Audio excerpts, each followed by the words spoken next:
Assalamu alaikum. So welcome to part 3 of the ICW examination session. Part 1 और part 2 के अंदर basically हम लोगों ने ये डिस्कस किया था कि हमारा एलिजिबिलिटी क्राइटेरिया क्या होना चाहिए एक स्टूडेंट का पाथवेज रूट के अंदर जो बेसिकली रजिस्टर होना चाहते हैं या पाथवेज रूट को ऑप्ट करना चाहते हैं। उसके बाद हम लोगों ने एग्जामिनेशन का स्ट्रक्चर देखा कि स्ट्रक्चर एग्ज़ाम का क्या है, पार्ट 1 क्या है, पार्ट 2 क्या है। बट अब पार्ट 3 के अंदर हम बहुत डिटेल के अंदर जाके question by question, part by part जो है वो डिस्कस करेंगे क्वेश्चंस की रिक्वायरमेंट। क्वेश्चन नंबर 1 के लिए हम सैम्पल स्क्रिप्ट भी देखेंगे as an example to get a better understanding of how to attempt a question. और एग्जामिनर की जो टिप्स हैं जो कि बड़ी इंपॉर्टेंट है, बहुत इंपॉर्टेंट है, उनको भी एक दफ़ा हम गो थ्रू करेंगे सो दैट स्टूडेंट को एक क्लियर आइडिया हो जाए कि रिक्वायरमेंट के अंदर हमें करना क्या है और उसको पास किस तरीके से करना है। So without wasting any further time हम डायरेक्टली डाइव इन करते हैं। सो बेसिकली जो आपके 5 क्वेश्चंस हैं उसके अंदर डिफरेंट सेट ऑफ स्किल्स हैं जो कि एग्जामिनर टेस्ट कर रहा है। क्वेश्चन नंबर 1 के अंदर वो आपकी आइडेंटिफिकेशन की स्किल को टेस्ट करता है कि एक फाइनेंस के बैकग्राउंड के बंदे का या फॉर एग्जांपल एक पोटेंशियल चार्टर्ड अकाउंटेंट की जो सबसे पहली स्किल है जो उसके अंदर होनी चाहिए वो होनी चाहिए इश्यूज को आइडेंटिफाई करने की स्किल। एक इशू कहीं से भी, जो भी हमारे इन्वायरमेंट या जिस भी हम इन्वायरमेंट के अंदर हम काम कर रहे हैं, सो इशू तक पहुंचना का एक पूरा प्रोसेस है और उसके प्रोसेस से पहले एक सर्टेन स्किल होती है एक अकाउंटेंट के अंदर या होनी चाहिए एक अकाउंटेंट या चार्टर्ड अकाउंटेंट के अंदर कि जिसके थ्रू वो उस इशू तक पहुंचता है।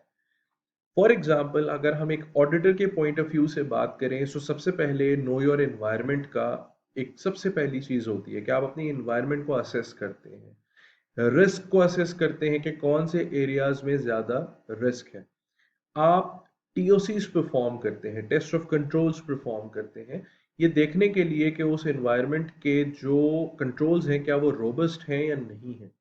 और जिन एरियाज में आपको लगता है कि वीकनेसेस हैं आप सब्सटेंटिव प्रोसीजर्स अप्लाई करते हैं और उनके थ्रू आप इशू को आइडेंटिफाई करते हैं। अब ये स्किल चेक करने के लिए एग्जामिनर ने क्वेश्चन नंबर 1 को डिजाइन किया है जिसके अंदर वो आपको सिंपल, अभी हम आगे जाएंगे तो हम देखेंगे भी स्पेसिफिकली उस क्वेश्चन को, बट बेसिकली वो आपसे ये कहता है कि इश्यूज को आइडेंटिफाई कैसे किया, how a certain issue was being identified.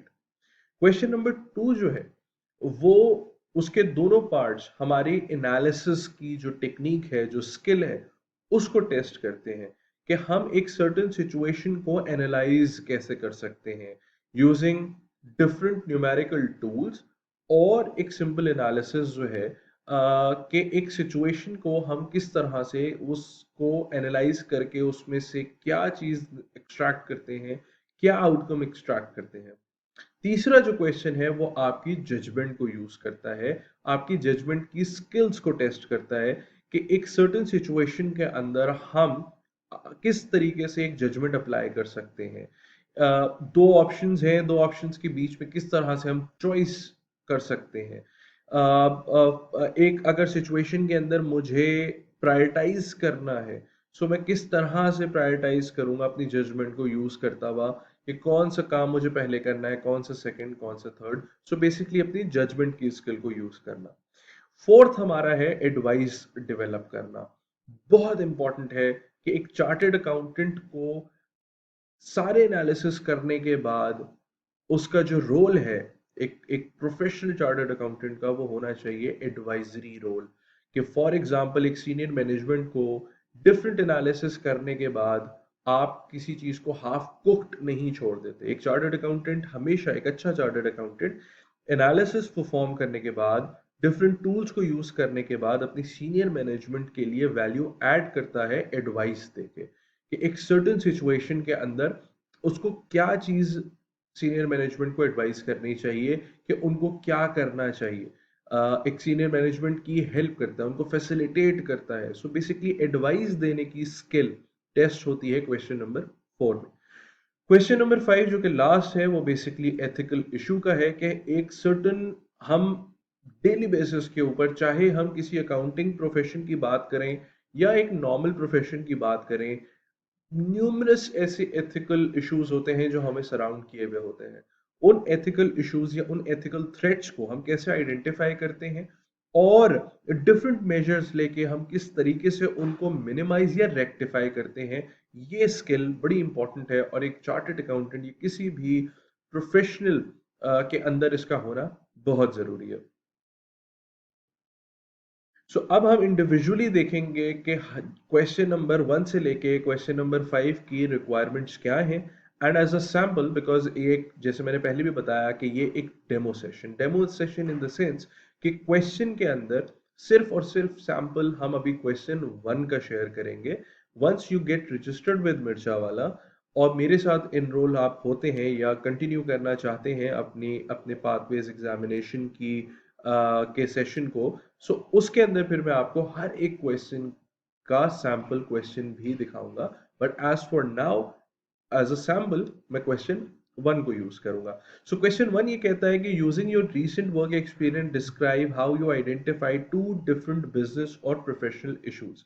So basically हमने जो पहले डिस्कस किया कि हमारे आइडेंटिफिकेशन की स्किल को इसके अंदर एग्जामिनर टेस्ट करता है और वो हमसे पूछता है कि दो डिफरेंट, यानी इस क्वेश्चन का पार्ट 1 और पार्ट 2 दोनों के अंदर सेम रिक्वायरमेंट है कि दो ऐसे इश्यूज को आइडेंटिफाई करना है, चाहे वो बिजनेस इशू हो या प्रोफेशनल इशू हो, कि जिसके अंदर हम लोगों ने कैसे उसको आइडेंटिफाई किया। क्वेश्चन इज हाउ, कौन सी क्या इशू था ये हमें डिस्कस नहीं करना, हम इशू तक पहुंचे कैसे ये हमें इसके अंदर डिस्कस करना है।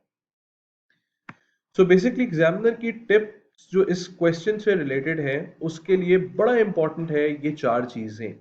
सबसे पहली चीज है पर्सनल इन्वॉल्वमेंट। ये एक ऐसी चीज है कि जो सेशन के एंड तक आप लोग ये बार बार सुनते रहेंगे और मेरा ख्याल है आप लोग को ये वेल रिहर्स हो जानी चाहिए। पर्सनल इन्वॉल्वमेंट, आपको ये समझना चाहिए कि ये केस स्टडी लास्ट 5 साल आपकी लाइफ के केस स्टडी है।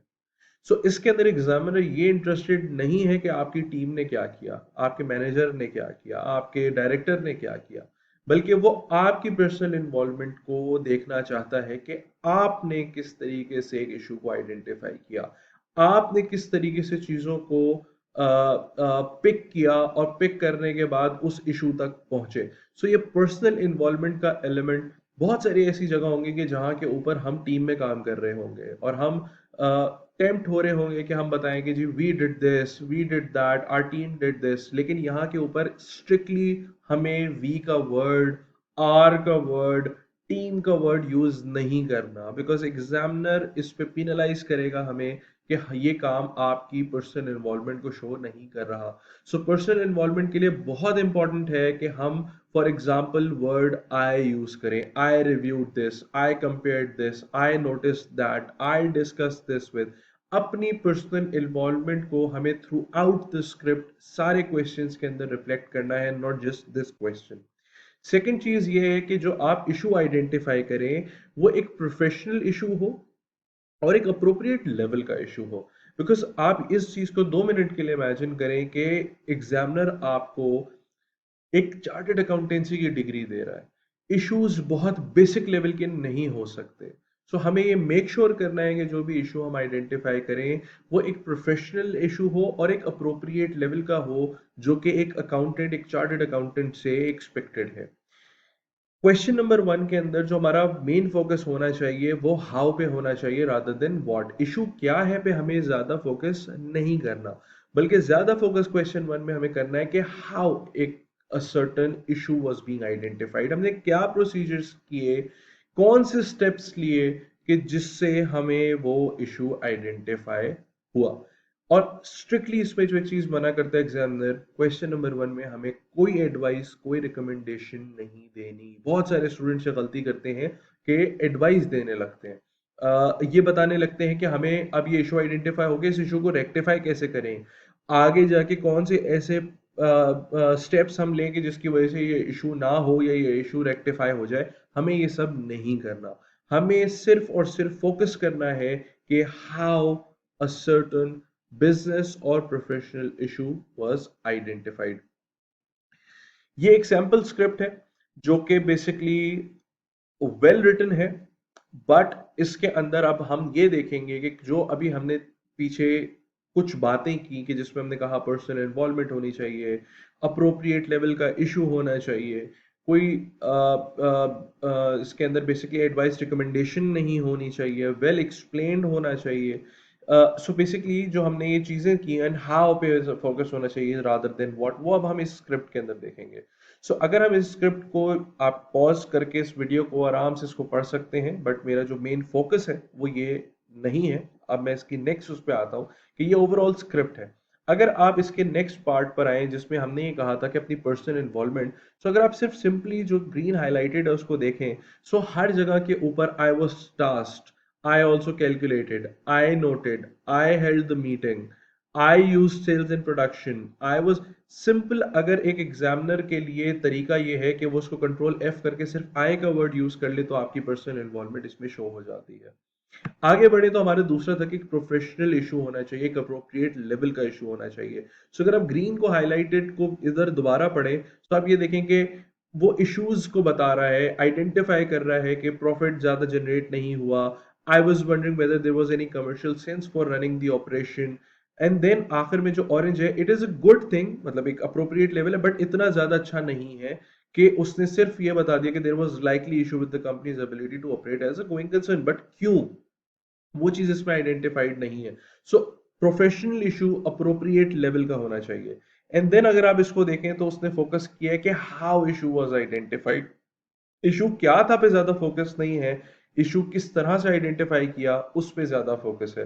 सो बेसिकली ये बहुत इंपॉर्टेंट है सैंपल स्क्रिप्ट के अंदर कि हमने जो 3 चीजें बताई हैं, इन 3 चीजों के ऊपर हमें अपने फोकस को रिस्ट्रिक्ट करना है कि सबसे पहली चीज पर्सनल इन्वॉल्वमेंट, सेकंड चीज appropriate level, and third how an issue was identified. Question 2 अब हम अपने नेक्स्ट पार्ट के अंदर जो कि पार्ट 4 होगा अपेरेंटली, उसके अंदर डिस्कस करेंगे। तो see you in part 4। Thank you.